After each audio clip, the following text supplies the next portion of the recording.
another episode of Grandma's Room. I'm Ben, here with Joffrey and Terry. Today, we are recording at the beach. For those of you who didn't listen to our last podcast, we were talking about how we're going to record at the beach this week because we're all on vacation, except for what was the name Jordan had last time? Vincenzo, I think? Yeah, Vincenzo. You just said the name, dude. Oh my, okay, there's no last name. Yeah, there's no last name. So today, we're going to be talking about the Brown Mountain Lights, California's car ban on gas-using cars, the Mako Light, death by Black Licorice, and I was just thinking right now, we should probably talk about the lights we saw here, because we said we would last week, and we gotta stick to our word. Terry, that's very loud, the whistling. Are you serious? Yeah. But when I talk, you can barely hear me? No, you can still hear you. Well, clock me sideways. Yeah, clog you sideways. Clog me, yeah. Well, anyways, the lights we saw. You saw these, like, crazy lights. Like just floating almost. Yeah, it kind of looked... They were, like, staying still, but, like, they would... It looked like a stair pattern, like stairs. They just kept flashing up, like, in diagonal. Mm-hmm. And, they were just, like... It looked like someone was turning lights on. They would just flash on and then flash off. We have videos of it, we'll post. Yeah, I'm trying to find it right now. Well, we don't have to find the video now. Yeah. Just keep going. But, that's pretty much it, honestly. Then we saw a couple, like... It was over the ocean. We saw a couple, like, dull orange lights flashing, like, lower over the ocean. Do you remember those ones? Yeah. But, like, we're not the only people that see this either. Like, a bunch of other people who stay on the same island we do, they also report it. That was how many years ago? Like 4 or 5? Ours? 4 or 5 years ago. Our experience, though? Yeah. Yeah. Because I think I was, like, in 4th or 5th grade. Mm-hmm. So, yeah. I think we were still in high school. Okay. Yeah. Anyways, what do you want to get into first? How about your Brown Mountain Lights? Brown Mountain Lights? Mm-hmm. Brown Lightning. Okay.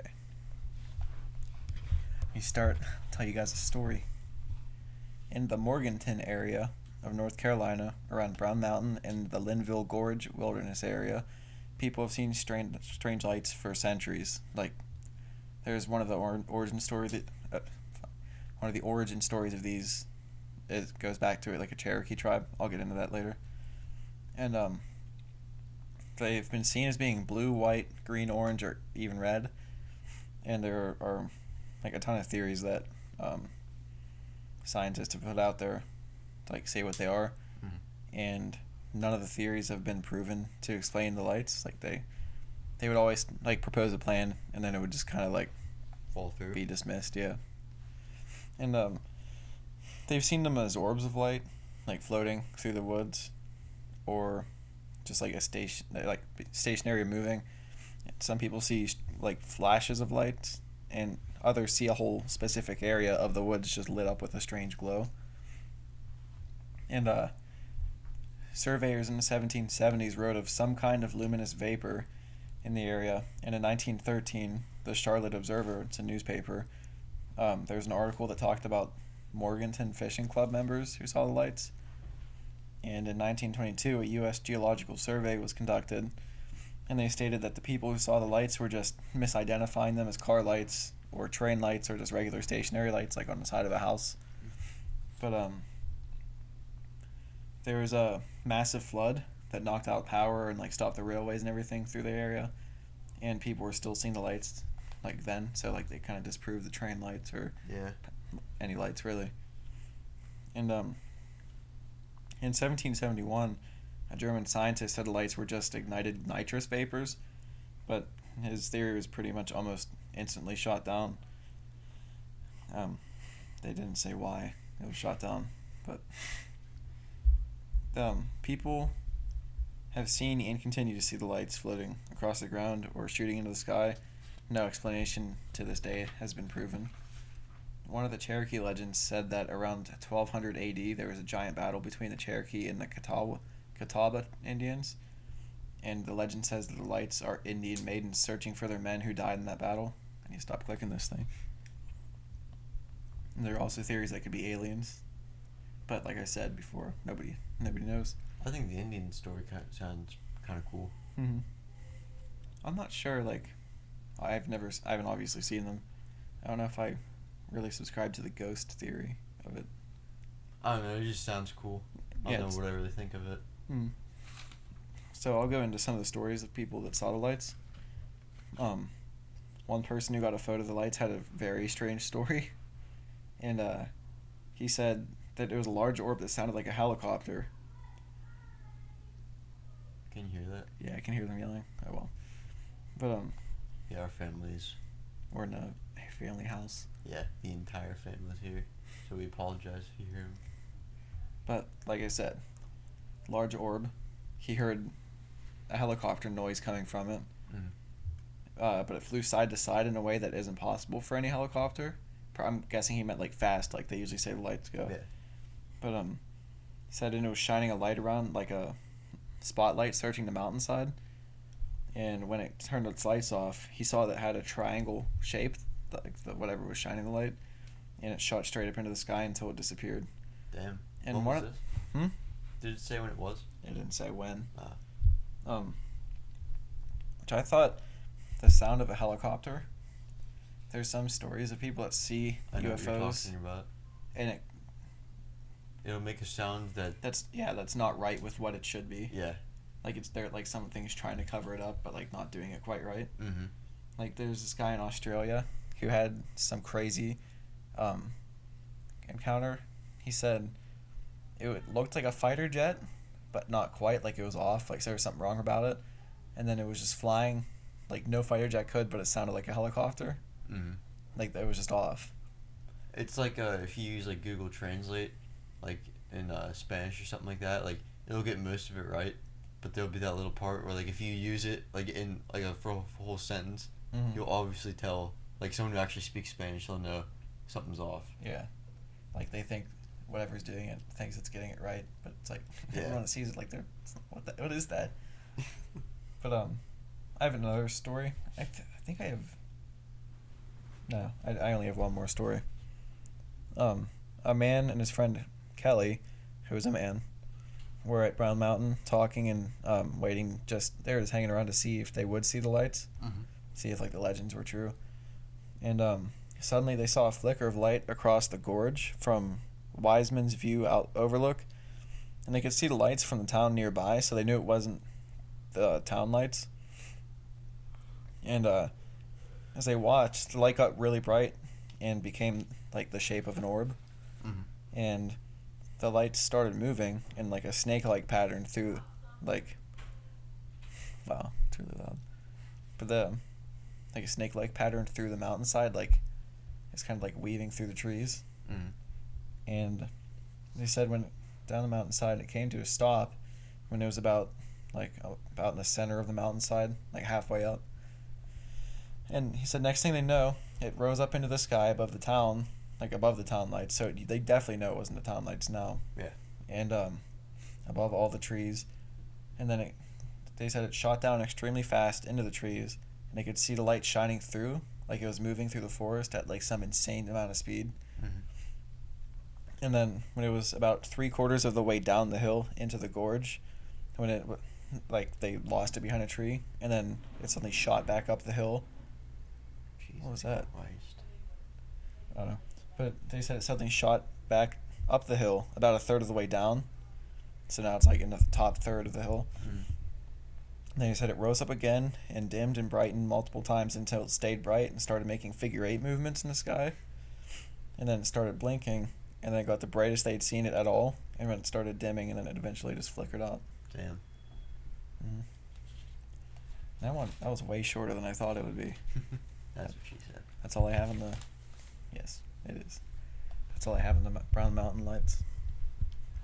You didn't want to do your car story too? I thought this was pretty insane. Like, I get why, but... I don't know if I'm with it or not. But, do you want to save the news stories for last? So it's kind of like... Sure, yeah. We'll do, like, the big stories and then... Little side stuff. Because are we still thinking about doing the separate episode for the news? What do you mean? Wait, say it again. I'm sorry. I Like- couldn't hear you. Are we still thinking about doing a separate episode for the news? I think it'd be pretty cool. But we're just doing them both now because we're Yeah. wanting to enjoy our vacation. Yeah. So I'll do mine. I don't know if it's pronounced the Mako Light or the Mako Light. It's probably Mako. Yeah, that's what I was thinking. But it starts with a conductor named Joe Baldwin at Mako Station, which it's actually not too far from where we're staying right now. It's about 14 miles from Wilmington, North Carolina. But now it's completely destroyed, like in the woods and swamps, because like there's a lot of grown-up places around here. Mm. But one night in the late 1860s, he was riding on the caboose of one of his trains, and he realized that the caboose he was riding on is detached from the rest of the train, and it was just like barely moving. It just came to a stop, like in the middle of the tracks, and a train was coming up behind them, like super fast, and so he started, like, he got on the back part of the caboose, like, you know how it looks like the same either way.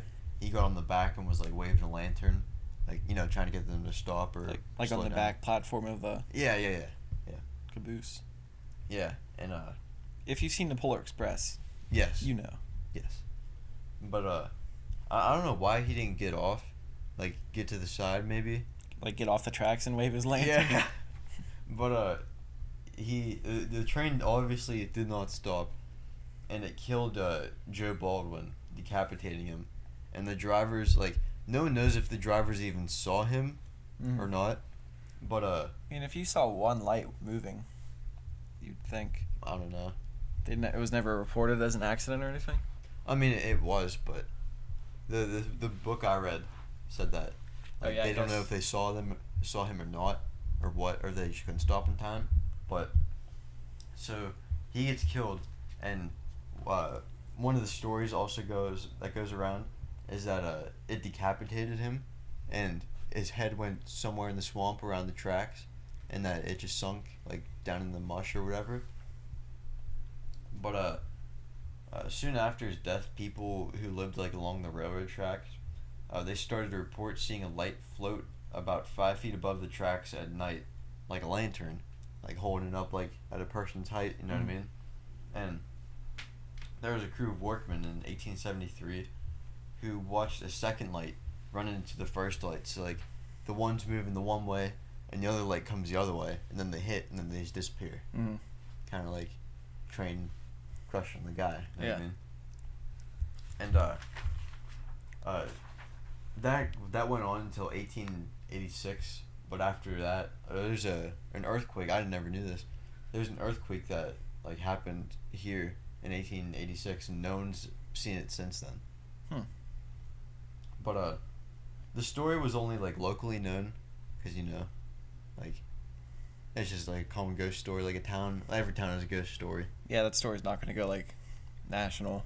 Yeah, but lucky for us, the story went national in Oh. went national in 1889 after President Grover Cleveland was told the story while waiting in the presidential train at Mako Station, when he asked a brakeman why he was carrying 2 lanterns instead of 1, and he told the president that it was so the engineers knew it was the crew and not the Mako Light, because like everyone saw it and everyone knew about it. And after the president had returned to D.C., an investigator was sent, and he, like, to investigate, obviously, and he even saw the Mako Light, and he said that he didn't know what to think of what he saw. He was trying to, like, shoot it down, but he just never really came to a conclusion, I don't think. Wait, he was shooting at it?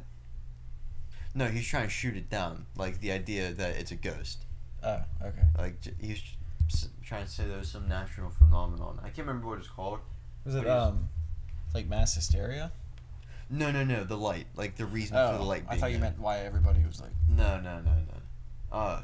There was some term that they used, like, of other lights, I guess, that appear in swamps, and he said it wasn't that. Like swamp gases on fire. Yeah, I guess.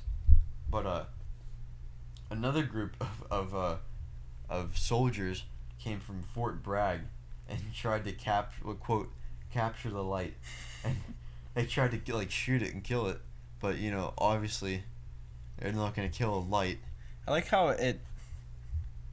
Honestly, for all they know, it could have been just like a guy that likes to walk at night. Yeah. And not be bothered, and they just fucking started open shooting fire at on him. They have no idea what it is. Even a team of scientists from the Smithsonian have seen the light, and they haven't been able to debunk it because where it is now, like today, I guess I don't know where exactly it's at, but the book I read said it sits along like a 4-lane highway, and they said it might just be like car lights reflecting, but obviously back then, in 1860, they're not gonna have cars, so that kind of shoots. There's no such thing as even highways back then. Yeah, but no one has even seen the Mako Light since 1977, because the track was destroyed, along with the Mako Station, which I kind of want to go find where this place is, but it said that everything's just overgrown there. It's in the swamp, so it might not be the smartest idea because I know there's gators in these parts. I think that's all I have. Yeah. What if we captured a gator? That'd be fucking awesome. Stowed it away to Pennsylvania. It'd be awesome. Put it in the back of Joe's truck. I like it. Give it like a mound of dirt and a chicken. So that's our very short North Carolina stories.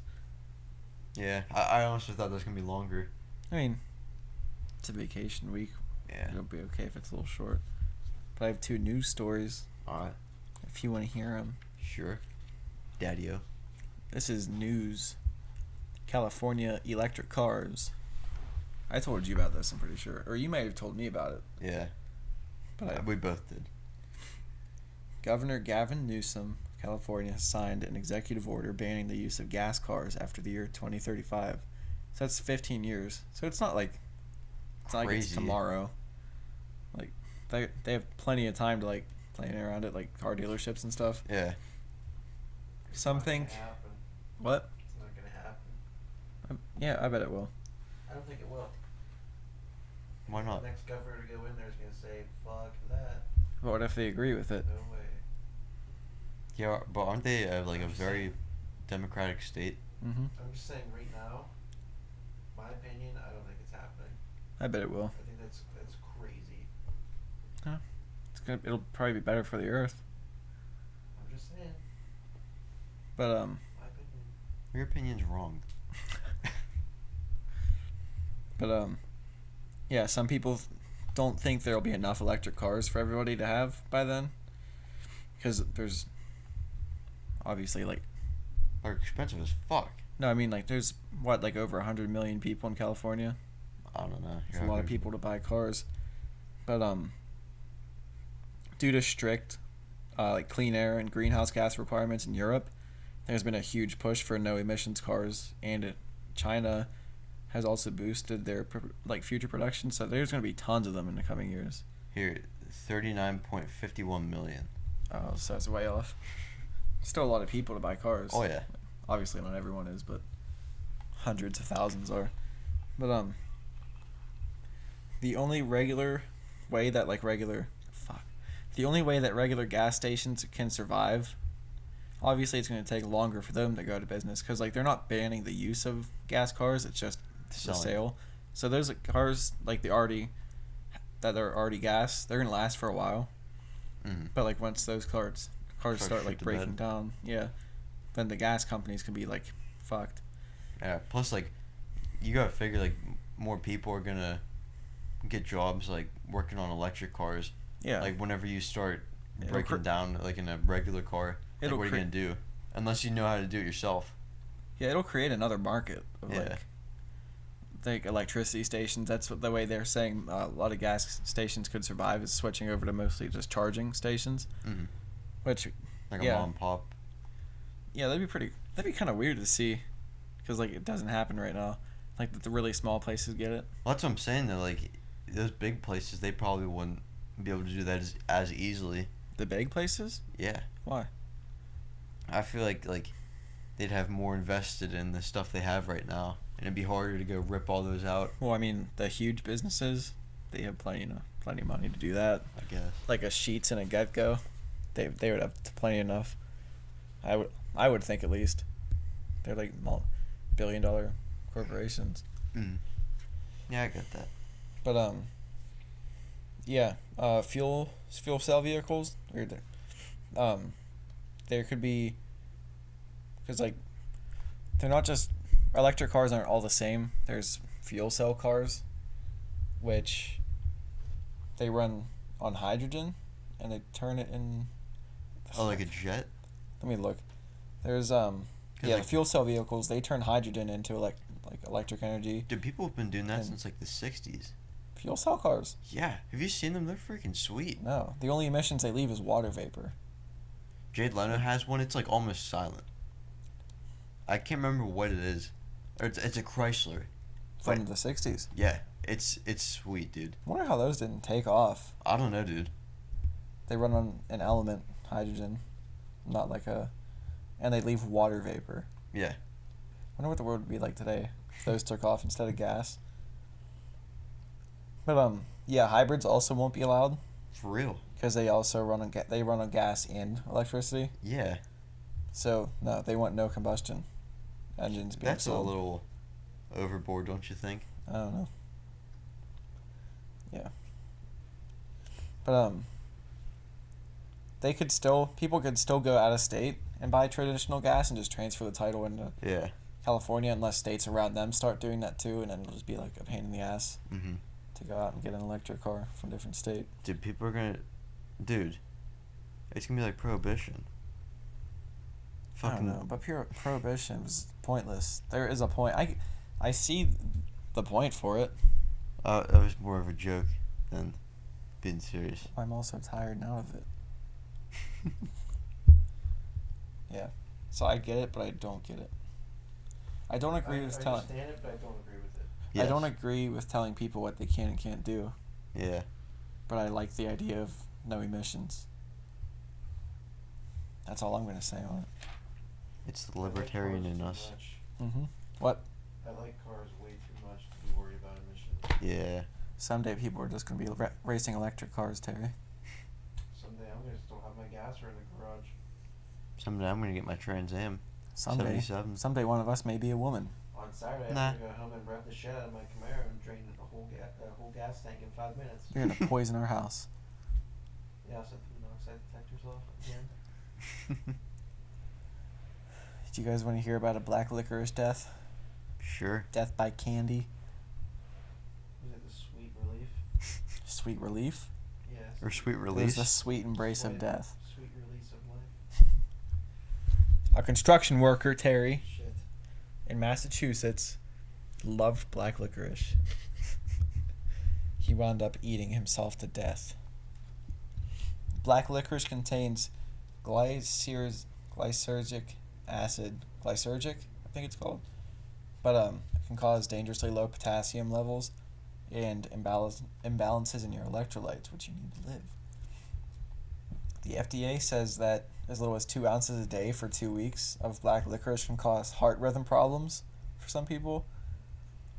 And Robert Eckel, a former American Heart Association president and University of Colorado cardiologist, says, Colorado. yes, he says it's more than licorice sticks. It could be jelly beans, licorice teas, and a lot of things over the counter. Even some beers, like Belgian beers, have this compound in it, and so do some chewing tobaccos.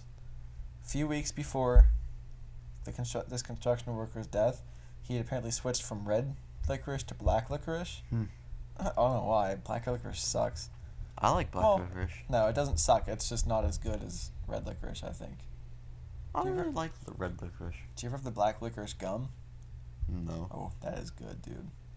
It's really good. Where do you get black licorice gum? I think I got it at the dollar store. I found some. I'm talking like brand. What brand is it? Yeah. I can't remember. It's some weird brand. I don't know if it was like popular, like 5 gum or something like that. No. Anyway, we just got way off the story. The dude collapsed at a fast food restaurant, and a doctor said that he had dangerously low potassium. Borat would be disappointed. And doctors, fuck, I already said that. What's wrong with me right now? Wait, was he only eating black licorice? No, but he was eating a ton of it. Okay. Did you hear what I said? Over 2 ounces a day could cause heart rhythm Hey, problems. But yeah, they said that he had heart rhythm and other complications and low potassium. Paramedics gave him CPR and revived him, but they said he died the next day in the hospital because he switched to black licorice. Never change, or what is it? Don't need to change a broken thing or whatever. Or if it ain't broken, don't fix it. Yeah. Well, I should have looked up the pros and cons of red and black licorice for this story. Yeah. Maybe. But the black licorice does seem more deadly. Why? Than red. I don't know, it just seems more aggressive. Does that make sense? No. I think that the taste is more aggressive. I don't know. Therefore, it kills you. I don't think I've ever had black licorice, red licorice. You've never had a Twizzler? What? Not since like maybe I was 3 or 4. I'm not a huge Twizzler fan, honestly. I'm shaved. Shaved. You're so shaved. So, like, should we end this already? Yeah, probably. That was very quick. Yeah. Well, thanks for listening to our vacation pod. Yeah, friends. Kind of boring, kind of not. Probably more than not. Stay golden. Thank you.